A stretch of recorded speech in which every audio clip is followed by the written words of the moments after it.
So I think it's time we address why tier lists are not all that effective or useful for the community.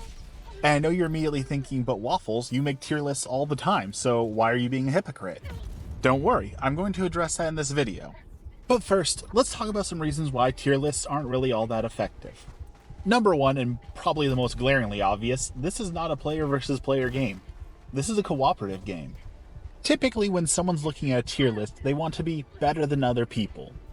Or they want to have the meta to be able to do things the fastest, the best. The obvious PvP examples would be League of Legends, or Call of Duty, where you're looking for the best weapon or the best champion to win the most games most of the time. Now, there are some PvE examples. A big one, of course, would be World of Warcraft, where you have data logs. But that's sort of still a version of PvP. When you're dissecting parses, you're trying to compare your data against everyone else's, and you're competing to be the best at that damage. Or at least competing against other players for the top spot, or to be the most effective on your team. That is still some form of competition. Helldivers really doesn't have that. Sure, you could compete for the most kills, but that's not rewarded anyway by the game. You could compete for samples, but you share them all. There's really no reason to compete against any other player for anything in the game. The only competition I could see in the game is one that I actually want to establish, which would be like a time trial where everyone tries to beat the same mission in the shortest amount of time, and that's the only way I could see any sort of competition coming up. In which case, a tier list would make sense for that because you're competing against other players to try and accomplish something in the fastest possible time, again, against other players. But when it's purely cooperative, it really doesn't matter. Yes, you might not be as effective as if you brought a meta loadout, but you're just there to have fun with friends. And as long as you complete the mission, it really doesn't matter whether or not you have the most kills on the team. I guess one could argue that, well, we got it done faster, and by having a meta loadout we were able to save 5 minutes, but I've yet to run into anyone who really thinks the 5 or 10 minutes here or there is that big of a deal. Point number 2 is an extension of point number 1, specifically the meta. We saw this with the railguns, in that when they were nerfed, there were people who legitimately only played the game one way, and when the railgun no longer allowed for that, they just straight up quit the game. There's other people who got burned out on the game and are done playing it because they feel like, well, all you do is the same thing over and over. Which, if you pick the same loadout, the same armor, the same missions every single time, you're absolutely right. Which is why we have the ability to shake it up and use different weapons, different stratagems, and play in different ways. So it's actually a detriment of the community to push a certain meta because those players might end up getting burned out and quit. Point number 3, I think, is going to be the most valid point in this entire list. And that is that there's just too much data for any tier list to actually cover everything and be effective. What I mean by this is something that came up when I did my armor review and my armor passive review. In that a tier list really can't account for every single scenario where something may or may not be useful in every single niche. And because of that, inevitably you'll have someone who comes in and says, well, I disagree because in this specific niche, this armor is better than that armor. And that's absolutely true. So unless you're making a 10 or 18 hour video, you're not going to possibly be able to cover every single scenario. And if you did make an 18-hour video, no one will probably watch it, so lose-lose. But let me give it a specific example of what I'm talking about. Grenades.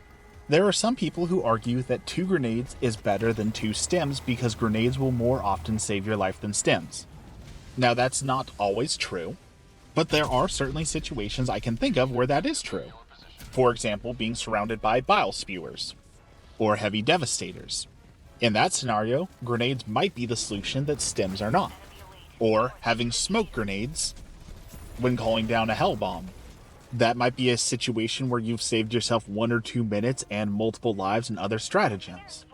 How do you account for that in a tier list when on the other end, if you're talking about stems over grenades, you've got situations where having the extra 2 seconds on a stem might mean the difference between life and death, where having extra stems means that you can play more aggressively, resulting in time saved, or having more stems allows you to engage more enemies, which means you've got the cooldowns on you, which allows your allies to go and do the secondary objectives or the primary objectives. That data is too hard to compare 1 to 1. And that's just trying to directly compare 2 armors. Now factor in that there are 9, now 10 armors with the next Warbond coming out, and you'll see that that doesn't work. You either end up a situation with the tier list of saying, well, everything's viable in every sort of scenario, so the tier list is invalid. Or you end up with tier lists like mine where it's saying, well, in general, this is how it works, but niche scenarios or your playstyle or other things will vary, which means, well, that doesn't work very well either, right? Because it can't account for every single person's playstyle. And that's not even factoring in different planet types, bots versus bugs. And then, of course, the big one, when the Illuminate comes out, of course, every single tier list is going to be invalidated and changed. And every month or every other month when we get a war bond, that all changes. So I think it's suffice to say we have established that tier lists generally aren't helpful in this kind of a game. But it's the #1 search thing. Ask any Helldiver YouTuber about their analytics and they'll tell you it constantly pops up that people want tier lists. Where's the booster tier list, the armor tier list, the weapon tier list, the stratagem tier list? So if we can establish that they're generally not always helpful, or at least they can't represent most of our gameplay since we all play so varied or differently, why are they continuing to be made and why are people continuing to ask for them if we can establish this? Well, as for why they're being made, the answer is simple. They're being asked for. There is only so much content under the sun that you can make. And typically, if a YouTuber is going to put the time into making a video and the effort into making a video and talk about something, even if it's something they're passionate about, like Helldivers, I love Helldivers, I could talk about it all day. But if I'm going to invest the time and effort into it, I want it to be seen. I want it to be something that can be discussed. I want it to be something that the community is going to enjoy. So I go to the analytics.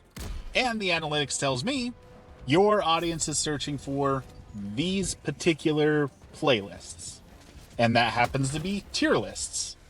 Which means I need to make tier lists because that's what the people are asking for.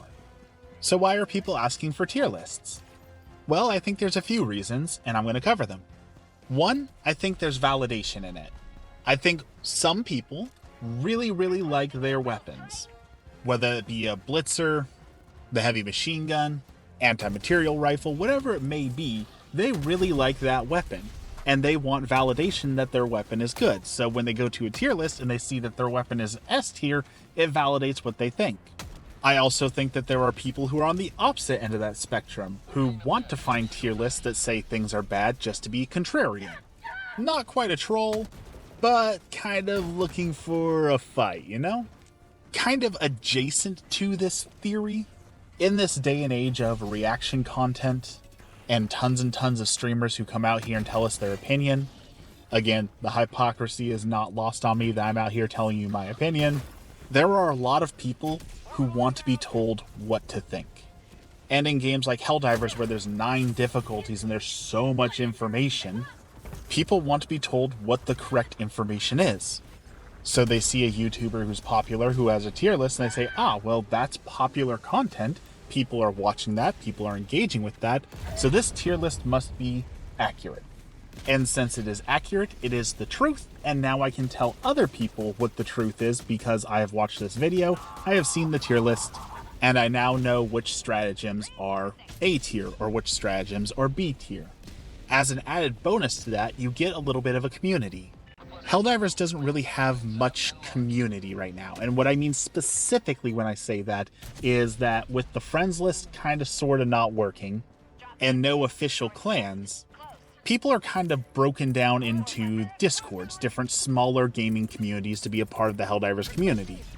And so if you're a part of a popular streamer or popular YouTuber's tier list, you're now part of that community. You identify with that community. You are a part of it.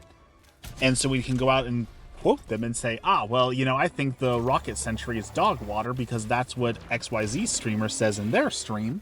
That's an easy way for you to join that community and find other people who are a part of that community. And they either you band together like, yeah, we all think this is awful because that's what we were told. Or you can identify people who are not a part of your community and now they're outsiders. And as you know, human nature, people love to be inside of things and they love to have outsiders to be against. Now, of course, there's other explanations that are just as likely or valid. There are certainly a lot of gamers who don't spend a ton of time playing the game, and they don't want to spend time researching things and picking apart the lore. They just want to be told what the meta weapons are so they can go out and enjoy them. And tier lists are quick and effective ways to do that. No shame in that. Nothing wrong with that. I think one of the other contributing factors is also there's not a lot of games that are like Helldivers.